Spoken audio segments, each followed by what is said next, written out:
సహదేవుడు పొందిన పరమజ్ఞానం. పాండుడి రహస్యం. ఒకప్పుడు ధర్మం, తపస్సు, యుద్ధం, విధి ఇవన్నీ మనుషుల జీవితం నడిపిన మహాభారతంలో పాండవులలో చిన్నవాడు, నిశ్శబ్దంలోనే జ్ఞానాన్ని దాచుకున్నవాడు సహదేవుడు. బాలుడయున్నప్పుడే అతని హృదయంలో ఆత్మజ్ఞానమనే అగ్ని వెలిగింది. కాని ఆ అగ్ని ఎక్కడి నుండి వచ్చింది? ఎవరూ ఊహించని ఒక రహస్యం ఉంది. పాండుడి మరణం తరువాత హిమాలయాల లోయల్లో చలితో గడ్డకట్టిన ఉదయం. పాండుడు చివరి శ్వాస తీసుకున్న తరువాత కుంతి కన్నీళ్లల్లో మునిగిపోయింది. సోదరులు అయోమయంలో నిలబడ్డారు. కాని సహదేవుడు? అతను బిగ్గరగా ఏడవలేదు. ఎవరికీ ప్రశ్నలు అడగలేదు. నిశ్శబ్దంగా తన తండ్రి శరీరం వైపు నడిచాడు. సహదేవులో జ్ఞాన పిపాస.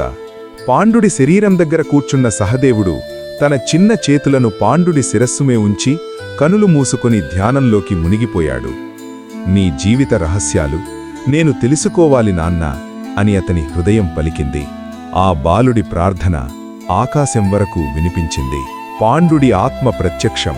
ఒక నిశ్శబ్ద క్షణంలో సహదేవుడి ముందు తెల్లని దివ్యకాంతి నిలిచింది.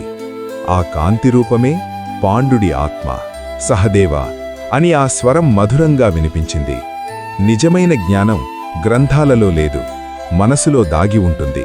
నన్ను తాకిన ఈ నీ శుద్ధ హృదయం నీకు ఆ జ్ఞానద్వారాలు తెరుస్తుంది. జ్ఞాన ప్రవాహం. సహదేవుడు తన చిన్న చేతితో పాండుడి శిరస్సును తాకిన క్షణం ప్రపంచమే ఆగిపోయినట్టయింది. బంగారు కాంతి ఒక ప్రవాహంలా అతని మస్తిష్కంలోకి చేరింది.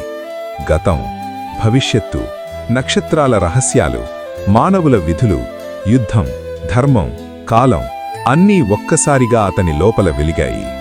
అతని శ్వాస బరువై అతని మనస్సు దివ్య ప్రకాశంతో నిండిపోయింది. కాని జ్ఞానంతో పాటు ఒక శాపం కూడా వచ్చింది. పాండుడి ఆత్మ మృదువుగా చెప్పింది, సహదేవా, నీవు తెలిసిన ఈ సత్యాలను ప్రపంచానికి చెప్పలేవు. చెబితే శాపగ్రస్తుడవవుతావు. సహదేవుడు కళ్లను తెరిచాడు. అతని హృదయంలో ఉన్న జ్ఞానం భరించలేనంత భారమైంది. కాని చెప్పలేనంత నిషేధమైంది. మహాభారత యుద్ధం ప్రారంభమైన రోజున సహదేవుడు ముందే ఫలితాన్ని తెలుసుకున్నాడు. ఎవరు గెలుస్తారో, ఎవరు పడిపోతారో అతనికి స్పష్టంగా కనిపించింది. కాని ధర్మాన్ని గౌరవిస్తూ, తన తండ్రి ఇచ్చిన ఆదేశాన్ని పాటిస్తూ అతను తన జ్ఞానాన్ని మౌనంగా ఉంచాడు. సహదేవుడు బాల్యంలో పొందిన ఆ దివ్య జ్ఞానం అతన్ని పాండవులలో అత్యంత మౌన తత్వజ్ఞానిగా నిలబెట్టింది.